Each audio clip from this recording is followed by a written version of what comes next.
Welcome to today's episode of Spill Your Beans. Today's guest, Howard. Welcome, Howard. Yes, thank you, Jazz. Oh, you're welcome. Yeah, glad you're here, actually. We were talking about getting you on for a while now, and finally managed to coordinate something. Yeah. So, where are you from? Well, I live in Langley. I live in a co-housing community, which is my passion, is intentional communities. Okay. So it's called Winsong Co-housing in North Langley.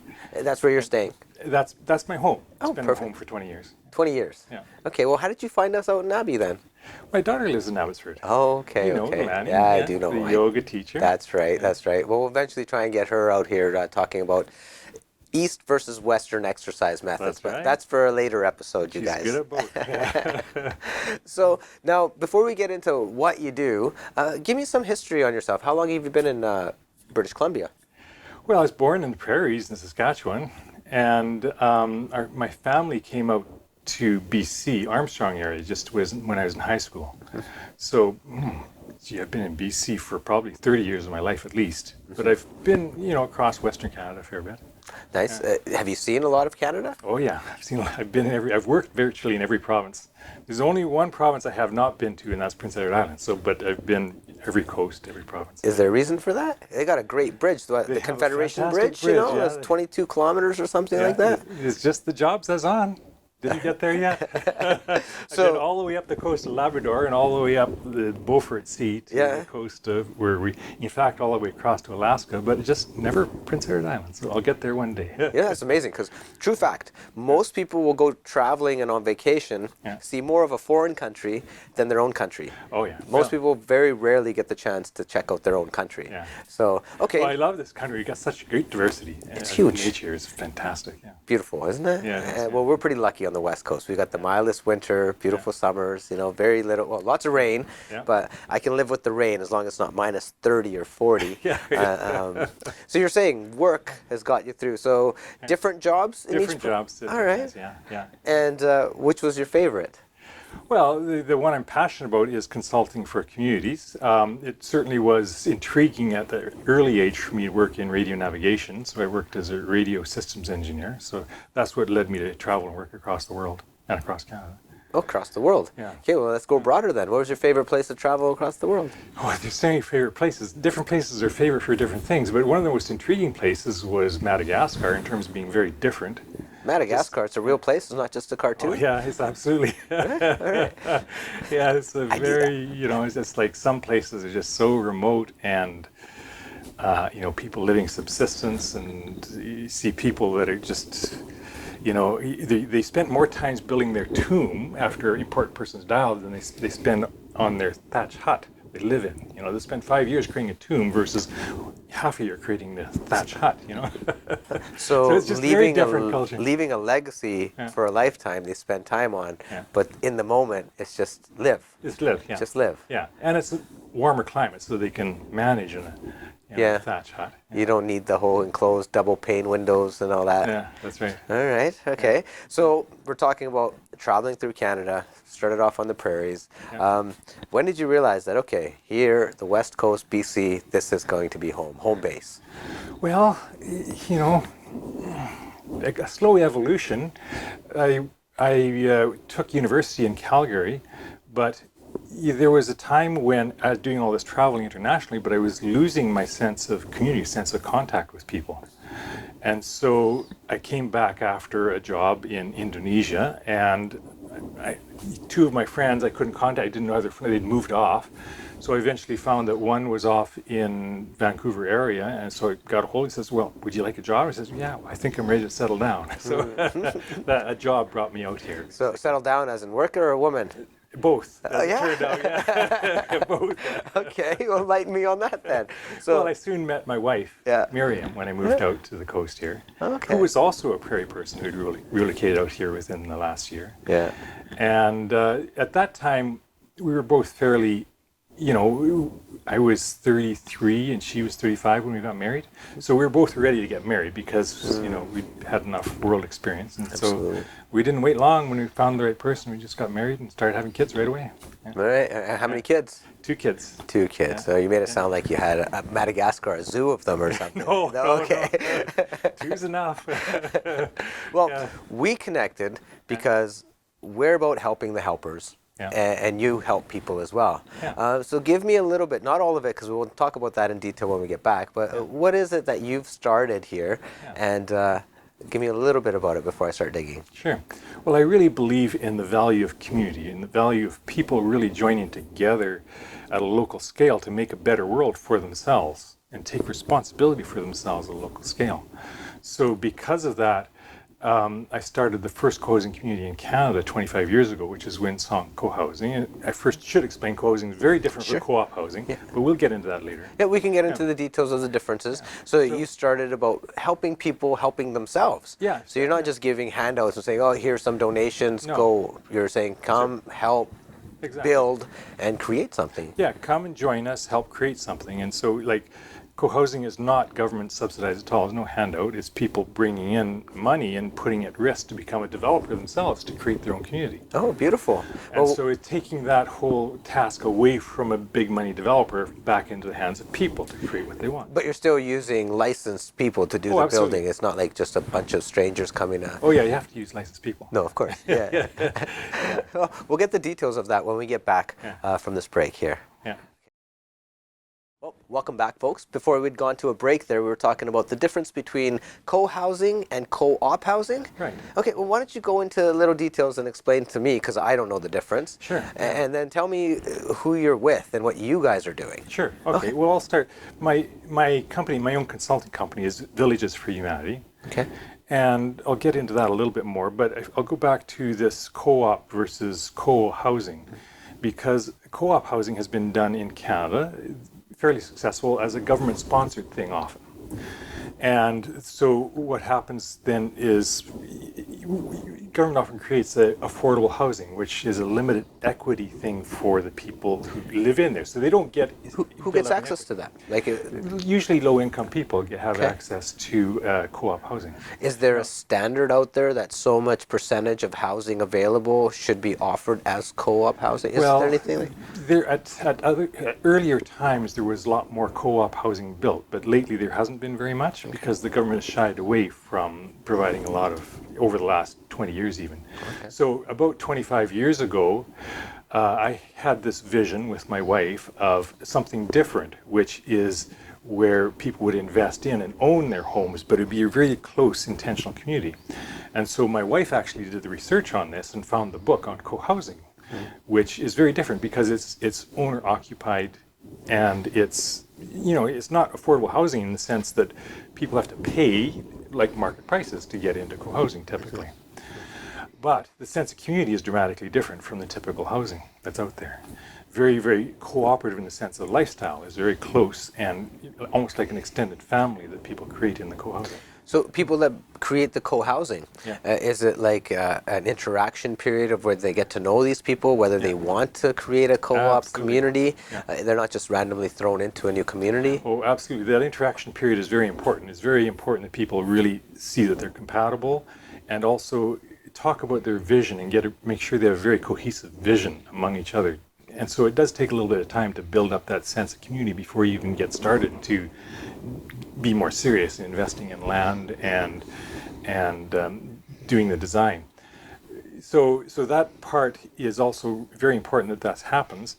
And one thing that's now over this, when we first built, we were the first in Canada.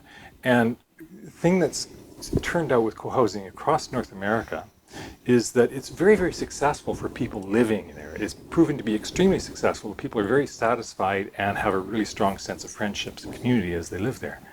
The single biggest problem is it's very hard to get started and get built. For ordinary people to do that, it's quite hard. For government regulating or to purchase the land? Purchasing the land is a big factor, especially lately in urban areas, especially in Vancouver. You see the cost of land is crazy. $1.5 million or $2 million for 1 acre of land. Yeah. So that's a big factor, but also just the pressure on the development land and the political process there's even more pressure on that for what gets done with the land. Now, are you looking to do the co-housing in BC? Are you looking in smaller communities or villages, or is it just in first world countries here, like in Canada? Well, co-housing, as that name is used, it's it's a good established phenomena in North America. There's over 300, and it tends to be mostly urban and suburban. Okay. There is some rural communities. There's a thing called eco-villages that can be urban, a small village with a farm around it, together with some cottage industry. So they tend to have a bit more of a farm base associated with them. Gotcha. Just because of our zoning, it's a little bit more difficult to get farmland in the middle of suburbs and get a multifamily. So, I mean, you know what? I guess there's a lot of technical stuff. I'm sure we could go through all of that stuff. Right. Forget that. You've already figured out a way to get by all that. Right, yeah. And now why don't you tell me of some success stories? Like we'll start with one. Yeah. We'll actually take a break and come back, and that's all we want to share is how this makes a difference not only in your life of helping people, but in the lives of those that you help. Yeah. So give me one story. Well, just like for raising the kids, it's been absolutely phenomenal. We had two kids that were, when we first moved into co-housing, they were 1 year old and 4 years old. And it's just the freedom that afforded them and us to be able to live in a thriving community was phenomenal because we felt very safe. We know everybody extremely well in the whole community. So our kids could go out each day and find whoever they wanted in the community to play with. Yeah. And we had no worries of concern about trying to find them or plan their life for them. They just played like a kid plays. And part of the design of co-housing communities is to keep the cars out from in between the homes. Okay. That's very important. Make a pedestrian street in between the homes. So your village life, your kids, your adults lounging, people having a coffee along the street, that can all come back to life. That makes sense. And so, that has really worked extremely well. The biggest problem we had when we moved in the first year is trying to find the kids at supper time. Yeah. Because they have dozens of different friends and houses where they could be playing. Don't know where they are. And that's fine by us. We like that. So we developed this little convention. We always asked them, okay, well, when you go into somebody's house, leave your shoes out the front door so at supper time we can go around and find you. It's a good deal. Yeah. Right? So And that worked out really well until they started going barefoot, in the summer. yeah, you can't do anything about that. Right, yeah. So I guess this is starting from internal then. So I asked you to share a story, and the story you're sharing is how it helped you in the first place. Absolutely. This isn't about you building one and helping other people right now. Yeah. This is about you were helped, and now you're going about helping other people the same way that you were. So you're returning the favor, kind of. Yeah, and I'll say about that is that when I was thinking, started this, I had a lot of ideologies. It's very ideological for me. Like I was thinking, well, gee, we save on resources, we share a lot more, we don't have to have as many tools, we can share a workshop. I was thinking of sharing, better use of energy. I was thinking of all of these things for the environmental and social environment. Yeah.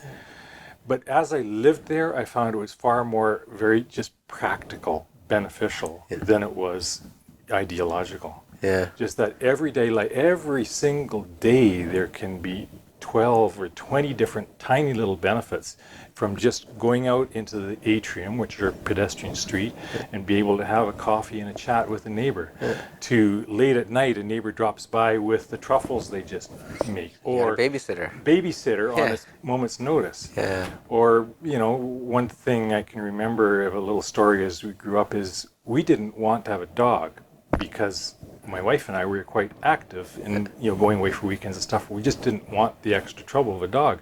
But our daughter just loved dogs. And so when a neighbor said, okay, well, you can just be friends with my dog, it was a match made in heaven. It's kind of your dog. The dog had something to play with it and take it for a walk every single day. Yeah. And my daughter just had that lovely companion of a dog. She lived her life around that dog for 2 years, planned her birthday party that year around the dog. Everybody who came to her birthday party had to have a dog. Yeah. So it's just a tremendous loving bond, not only with the neighbor, but with the neighbor's dog, with my daughter, and all of us. Just that's kind of the level of bonding that kind of happens spontaneously, really.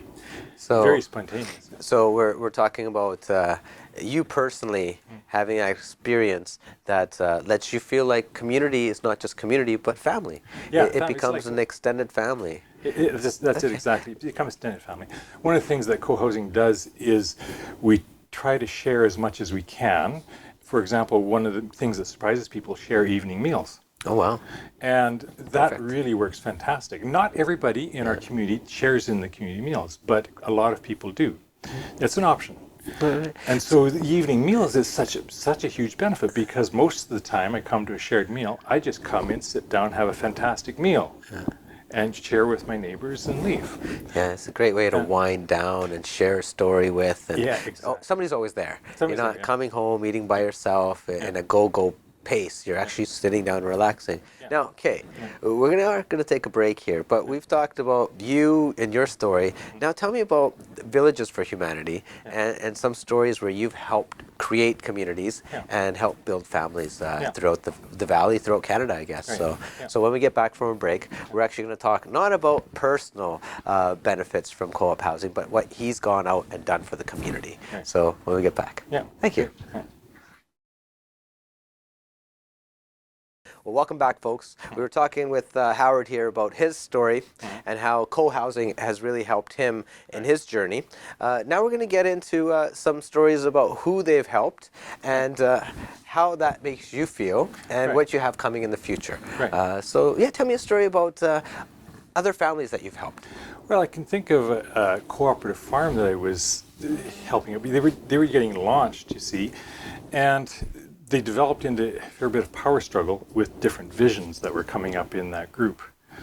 And I think that brings up an important part, is the importance of really coalescing that vision, making sure that it is cohesive, because it can develop into, a bit of a mess. Yeah, well, if everybody's taking it their own way, you're actually going to butt heads more, and the energy is going to get lost than creating some good energy, you know? But in this case, it wasn't such a basic divide. It was just a bit more of the communication skills. But if you get digging a bit deeper with those people, you found that those values actually matched fairly good. It's just that how they were going about it was a bit different. So if we needed to find slightly different ways of going about getting their community launched. And I don't want to mention any names here, because that could be a little bit sensitive to no need. So, but that was a tremendous release of energy for them to just find different common ground in the way that they've been talking about it, and a slightly different approach for them to coalesce their vision and actually get launched with getting the land and going. Okay. And I can think of other things too. As Windsong was building, it was quite remarkable, because we were a bit shy sometimes. We'd have a divisive issue come up, and we're thinking, okay, well, somebody's upset about this kid issue or something, whatever it is.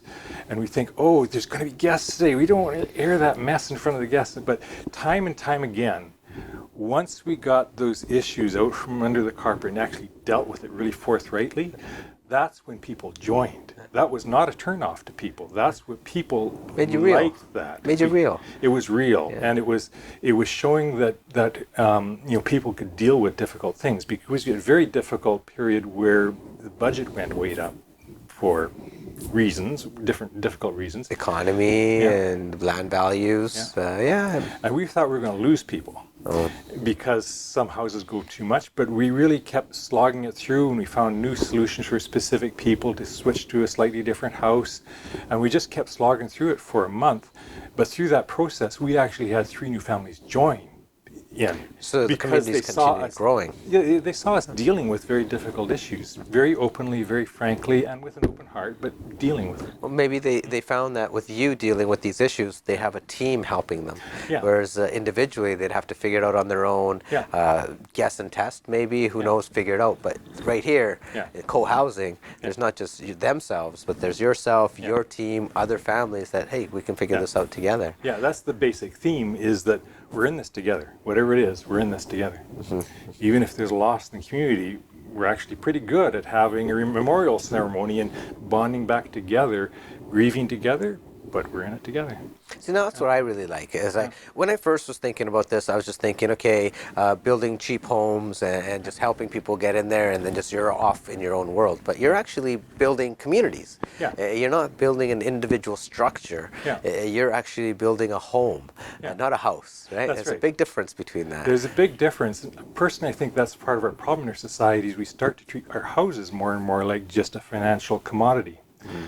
rather than the home that it's meant to be. That's for a different day, a different episode, Yeah, right? But homes being commodities and right. products for sale instead of here. I'm going to go to a story. Yeah. You know, my parents' home in India, they've had it for hundreds of years. Right. I mean, I could tell you the village, and my great grandparents, my grandparents, my aunts, uncles, like you'll build a new home.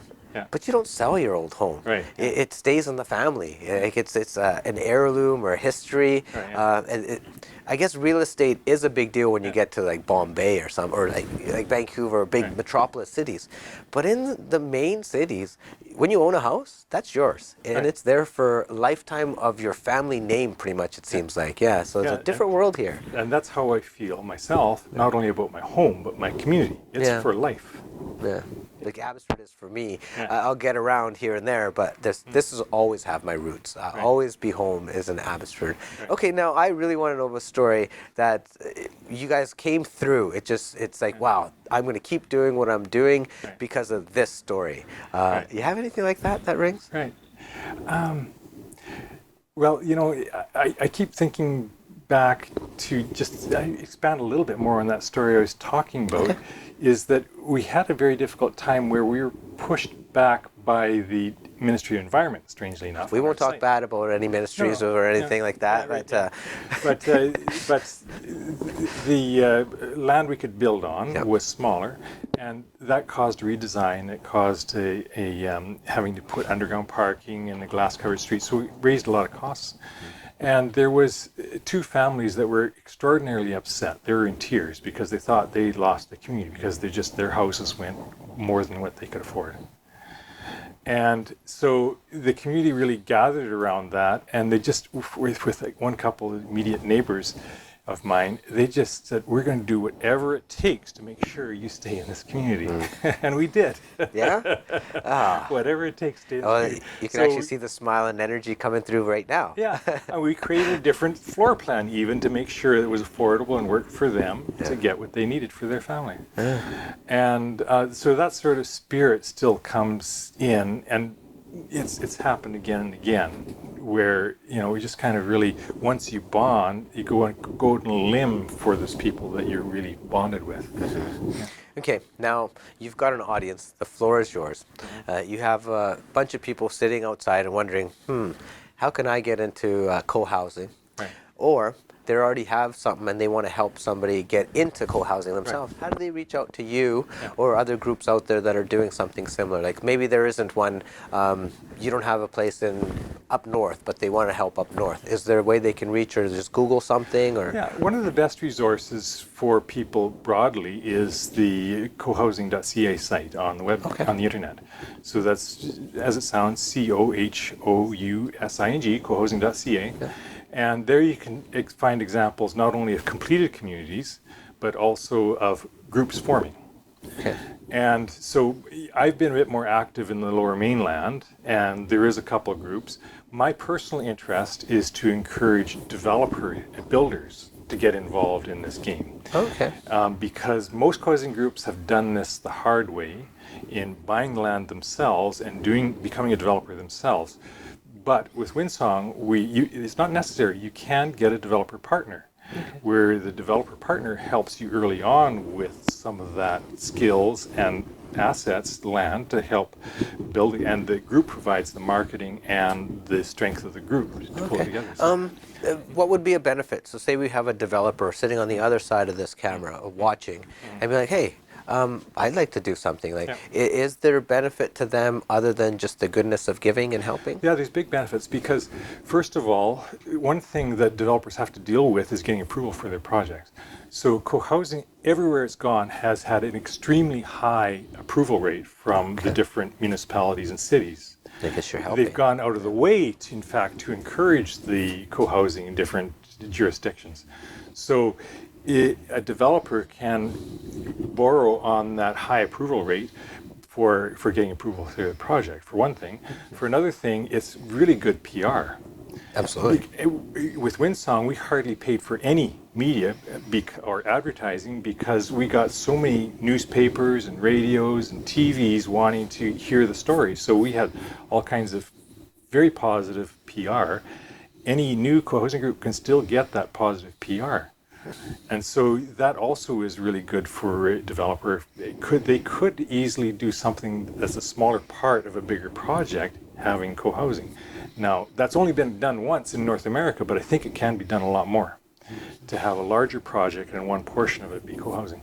Well, Howard, I'm going to steal something what you just said about, it's kind of like what we are. Well, being a helper. Yeah. You don't really have to go and advertise because help finds you. Yeah. Whether it's the energy in the air or other people talking about you, you do something good, somehow help finds you. Right. And then the second thing you mentioned about being a small piece of the big picture, right. That's what we are. Right. Like, we're helpers of the helpers. Right. You're here helping people. Right. And so we decided that, hey, you know what? Let's help you help people. Right. So I got to thank you for letting us get you on our show here. Yeah. And if there's any other information you want us to share, let us know. The website that he mentioned, cohousing.ca or com? That's right. Yeah, .ca. .ca. In Canada, that's the website. There's also other websites in US. If you just search for co-housing, you find more information too. Okay, so we'll have that website for you. We'll put Howard's card on screen, so his office is in Langley. You can definitely get in touch. Do you mind lots of phone calls? Or No, I don't mind. Yeah, all right, so definitely get in touch and see how you can help build villages for humanity in your community. Right. Yeah? Yeah. All right, well, Sounds thank you good. very much. Thank you. Beautiful. Yeah, no problem. Pleasure.